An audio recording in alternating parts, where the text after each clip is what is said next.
Good morning everyone.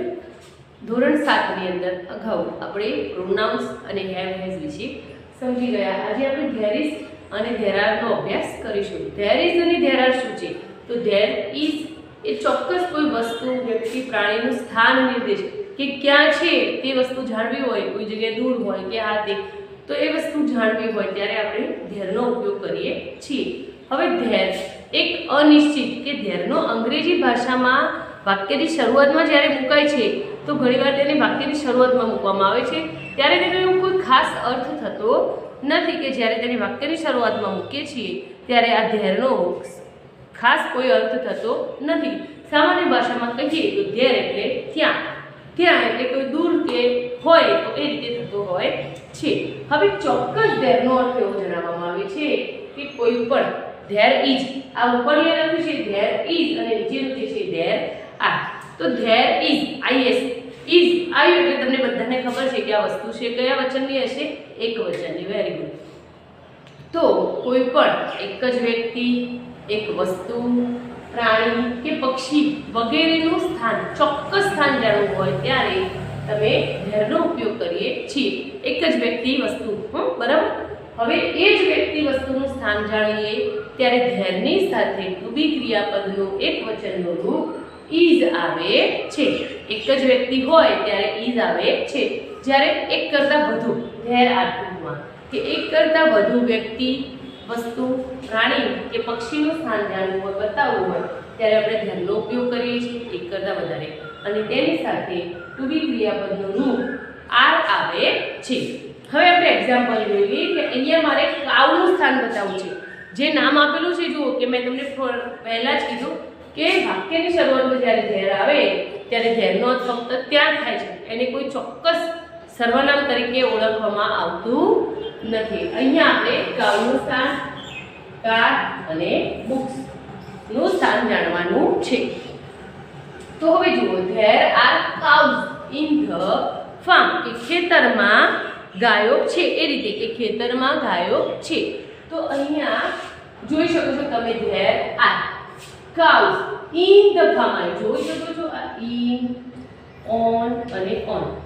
તો ચોક્કસ સ્થાન જાણવું હોય ત્યારે આ in, on, under, near જેવા શબ્દોનો ઉપયોગ કરવામાં આવે છે ધેરની સાથે. એનાથી જ તમને ચોક્કસ સ્થાન જણાવે કે ગાય ગયા છે તો ગાય ખેતરમાં જ છે. ધેર ઇઝ અ કાઉ, તો તે ગાય છે આપણે એવું કહી શકીએ. પણ એક્ઝેક્ટ ગાય ક્યાં છે? તો there is cow in the farm. એક જ ગાય. There are cows in the farm, કે ગાયો ખેતરમાં છે, કે ખેતરમાં ગાયો છે. Second, there is a car on the path, કે હવે જુઓ કારનું સ્થાન જાણવામાં આવે છે તો રસ્તા પર. ક્યાં છે? ઓન ધ પાથ, રસ્તા પર. તો રસ્તા પર શું છે? ગાડી છે. હવે ગાડીનું એક્ઝેક્ટ સ્થાન જાણવા માટે આપણે શેનો ઉપયોગ થયો? ઓનનો ઉપયોગ થયો. એ જ રીતે there are books on the table, table પર પુસ્તકો છે. હવે આ જ પ્રશ્નોનો આપણે પ્રશ્નાર્થનો હકાર અને નકાર. હવે એક નોંધ સાંભળી લો કે આમ તમે આ ઉપરના ઉદાહરણ જોયા એના આધારે જે ઇન, ઓન અને ઓન, અંડર, નિયર જેવા શબ્દો છે જે તમારે ચોપડીમાં નથી આવતું પણ આ એક્સ્ટ્રા છે, 9મા 10મામાં કોઈક વાર કામ આવી શકે છે. તો આવા જે શબ્દોનો ઉપયોગ થાય છે, જે શબ્દોનો ધેરની સાથે ચોક્કસ સ્થાન બતાવવું હોય ત્યારે ઉપયોગ થાય છે. વાક્યની અંદર અનિશ્ચિત મનુષ્ય, એટલે કે આ મનુષ્ય કે કોઈ પ્રાણી કે કોઈ પક્ષી કે કોઈ વસ્તુનો આપણે ઉપયોગ કરતા હોઈએ ત્યારે ઇઝ, આરની પછી તે નામનો ઉપયોગ કરવામાં આવે છે. ઇઝ, એમ, આર, જેનો ઇઝ અને આર જ આમાં ધેરની સાથે આપણે ઇઝ અને આરનો ઉપયોગ કરીએ છીએ તો એ નામ, આ ક્રિયાપદ જે છે એના પછી આપણે આ નામનો ઉલ્લેખ કરવામાં આવે છે. અને એના પછી જે આપણું કર્તા કહેવાનું કે નામ કે જે આ મૂકીએ છીએ એને અંગ્રેજી ભાષામાં પ્રાસ્તવિક ધેર, ઇન્ટ્રોડક્ટરી ધેર કહીને બોલાવવામાં આવતી રચના કહેવામાં આવે છે. પ્રાસ્તવિક ધેર, જે તમારે બહુ ડીપમાં સમજવાનું નથી, આ તો જસ્ટ તમને 9મા 10મામાં કામ લાગે એટલે સમજાય કે આ રીતે જે કરતા પછી જે નામ આવે આવી રચનાને અંગ્રેજીમાં પ્રાસ્તવિક ધેરવાળી વાક્ય રચના કહેવામાં આવે છે. હવે આપણું પ્રશ્નાર્થ વાક્ય અને હકાર નકાર જે આપણી ચોપડીમાં, કમ્પોઝિશનમાં અને એક્ઝામમાં પૂછાય એ રીતે. દરેક વખતે પ્રશ્નાર્થ બનાવતી વખતે જે ક્રિયાપદ હોય ટુ બી નું એને વાક્યની શરૂઆતમાં મૂકવામાં આવે છે અને વાક્યની શરૂઆત જેનાથી થઈ હોય એને ક્રિયાપદના પછી મૂકવામાં આવે. તમે બધા અત્યાર સુધી ઘણા બધા આપણે વાક્યો જોઈ ગયા. હવે ફર્સ્ટ વાક્ય છે જે આપણે લખીશું. There are cows in the farm. ખેતરમાં ગાયો છે. તો are there cows in the farm? શું ખેતરમાં ગાયો છે? નેક્સ્ટ છે yes there are. ચલો નથી તો no there are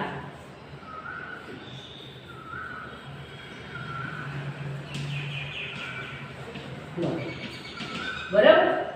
એના પછી સેકન્ડ છે there is a car on the path.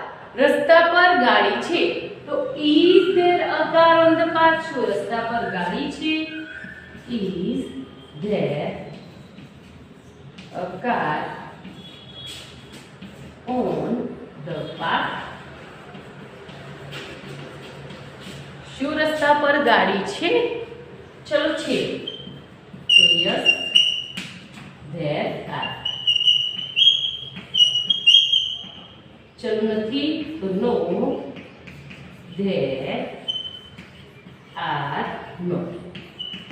બરાબર. એના પછી there are books on the table. Table પર પુસ્તકો છે. તો are there books on the table? તો are there books on the table? શું ટેબલ પર પુસ્તકો છે?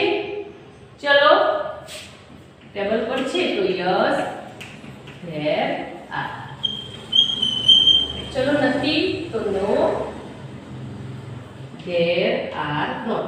તમે there are not ને aren't પણ લખી શકો છો. બરાબર. અને are not પણ લખી શકો છો. હવે આના પછી આપણે વિદ્યાર્થી મિત્રો તમારા રિવિઝનનો આ 3 નંબરનું પૂર્ણ થાય છે અને એના પછી હાઉ મેની અને હાઉ મચ જાણીશું. Thank you.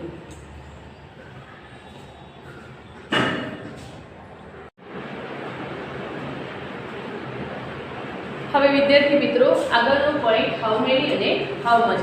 હવે બધા જ ધોરણ 6 ની અંદર પણ YouTube વિડિયોની અંદર હાઉ મેની અને હાઉ મચ વિશે અભ્યાસ કરી ચૂક્યા છે. હાઉ મેની એટલે જે વસ્તુની ગણતરી થઈ શકે. હાઉ મચ એટલે જેની ગણતરી થતી નથી તેવી વસ્તુ. તો હાઉ મેની એટલે કે જે વસ્તુની આપણે ગણતરી કરી શકતા હોઈએ ત્યારે તેનો ઉપયોગ પ્રશ્નાર્થ તરીકે પ્રશ્નાર્થમાં પૂછવું હોય કે આ કેટલી વસ્તુ છે. ચલો ભાઈ ચોક છે તો મારે મને ખબર નથી કે ચોકની સંખ્યા કેટલી છે. તો how many chalks are there in the box. એટલે બોક્સની અંદર કેટલા ચોક છે. અથવા તો અહીંયા બેન્ચીસ ઉપર પડેલા હોય અને એમને જસ્ટ પૂછવું છે, કોઈ ચોક્કસ જગ્યા આપવી નથી. How many chalks are there? કેટલા ચોક છે. તો તમે ચોકની ગણતરી કરી શકો છો. ચલો નોટબુક્સ હોય તો એ રીતે how many notebooks are there in the bag. તમારી બેગમાં કેટલી નોટબુક છે. How many notebooks are on the benches. Benches ઉપર કેટલી નોટબુક પડેલી છે. તો આ વસ્તુની આપણે ગણતરી કરી શકીએ છીએ. તો જે વસ્તુની ગણતરી થતી હોય એના માટે આપણે હાઉ મેની વડે પ્રશ્ન પૂછીએ છીએ. જ્યારે જે વસ્તુની ગણતરી ન થતી હોય, કેવી વસ્તુઓ હોય કે જે વસ્તુ પદાર્થો, દ્રવ્યો, પ્રવાહી એટલે કે લિક્વિડ વસ્તુ કેટલા પ્રમાણમાં છે આપણે જાણવું છે. તો એના માટે આપણે હાઉ મચનો ઉપયોગ કરીશું. હવે સપોઝ વિચારો કે ઘરમાં કોઈ વાસણની અંદર આપણે ઘઉં ભરેલા હોય તો આપણે એવું પૂછવું હોય આપણને કે ઘઉંનો એક એક દાણો આપણે ગણી શકતા ન હોઈએ, જે વસ્તુની ગણતરી ના થઈ શકતી, તો એને કિલોગ્રામ, ક્વિન્ટલ એ રીતે આપણે ગણતરી કરી શકીએ છીએ. તો આપણે એવું કેવું હોય કે ઘઉં પડેલા છે. ચલો કે પોટ એટલે વાસણની અંદર ઘઉં પડે છે, મારે પૂછવું છે. તો હું પૂછું how much gram. How much gram are there in the pot. કે પોટની અંદર કેટલા ઘઉં, વાસણની અંદર કેટલા પડ્યા છે. તો કોઈ કહે છે 50 kg. ચલો 50 કિલો હોય તો there are 50 kg gram in the pot. કે પોટ વાસણની અંદર 50 કિલો ઘઉં છે. તો આ રીતે આપણે પ્રશ્ન પૂછી શકીએ છીએ. પછી એવું પૂછવું હોય એક થોડુંક જ ગ્લાસમાં દૂધ હોય તો how much milk. How much milk is there in the class. ક્લાસમાં કેટલું છે? થોડુંક જ છે, સમ. તો there is some milk in the class. ક્લાસમાં થોડું દૂધ છે. તો આ રીતે તમે ગણતરી ના થઈ શકતી હોય એનો પણ હાઉ મચ વડે પ્રશ્ન પૂછીશું. આ જે પ્રશ્નાર્થ વાક્ય છે હાઉ મેની ને હાઉ મચ, તો એની સાથે આપણે ધેર ઇઝ અને ધેર આરનો ઉપયોગ કરવાનો હોય છે. આપણે 2-3 વાક્યો લખીશું એટલે તમને આઈડિયા આવી જશે. ડાયરેક્ટ જ આપણે વાક્યો લખીએ છીએ અને એનાથી પ્રશ્ન પૂછી અને હું તમને લખું છું ઉદાહરણ પ્રશ્નાર્થ આધારે. ફર્સ્ટ છે how many apples are there in the basket. ચલો ટોપલીમાં એક જ સફરજન છે, બરાબર. સેકન્ડ લખીશું how much oil are there in the jar. jar એટલે બરણી. ચલો આમાં લખીશું little, થોડું.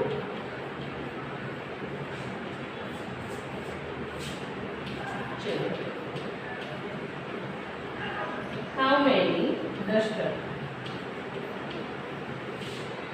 are there on the bench?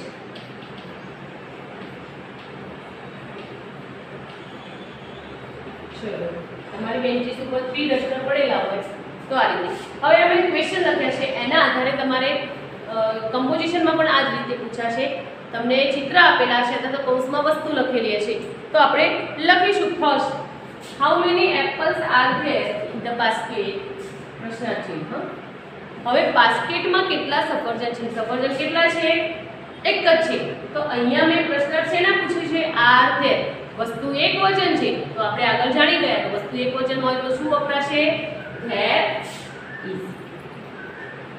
There is one. પછી અહીંયાનો એપલ્સ નો એપલ થઈ જશે. There is one apple in the basket. ટોપલીમાં એક જ સફરજન છે. How much oil are there in the jar? તો there. હવે અહીંયા લિટરલ છે કે થોડુંક જ છે તો આપણે there is a little oil in the jar. બરાબર. અને last how many duster are there on the bench? Benches ઉપર કેટલા ડસ્ટર છે? તો બેન્ચીસ ઉપર 3 ડસ્ટર છે તો there are 3 dusters. There are 3 dusters on the bench.